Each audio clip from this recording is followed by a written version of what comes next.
Parola a Toni Faedda, già capogruppo nel Consiglio Provinciale di Sassari, che è uno dei ragazzi giovani delle nuove leve dell'amministrazione provinciale sassarese, ma soprattutto uno che, lo sentirete parlare, sa con cognizione di causa cosa chiedere alla Sardegna.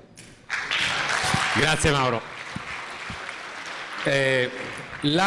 Uno degli aspetti peggiori della crisi che sta colpendo la Sardegna è l'isolamento in cui sono relegate le famiglie. La povertà che in passato veniva espressa oggi porta le famiglie a nascondersi in casa, a disgregare le comunità dove chi non può più non si lamenta ma rimane in casa e priva i propri figli dell'istruzione e dei servizi essenziali. E mentre d'altra parte chi sta ancora bene non è più sereno perché sa che i propri figli non potranno avere quello che loro hanno avuto.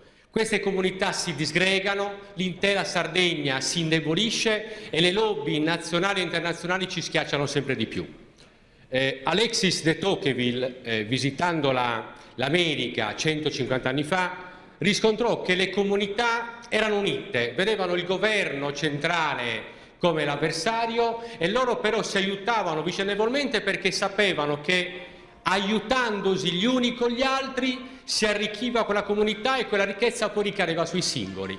Questo è un segreto che tutti conosciamo. Allora quel principio dell'unità ci deve portare a lottare assieme al di là delle differenze di vedute, perché se sta meglio il mio vicino starò meglio anch'io. E questo è un principio che ci porta a essere più forti e nel proporre le idee e i nostri progetti con maggiore autorevolezza. L'autorevolezza nasce però dalla credibilità delle persone.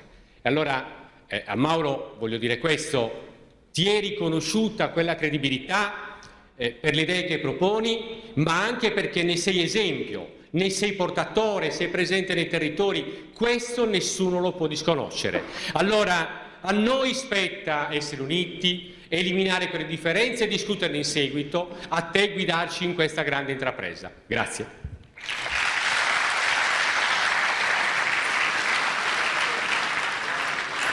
Grazie Toni.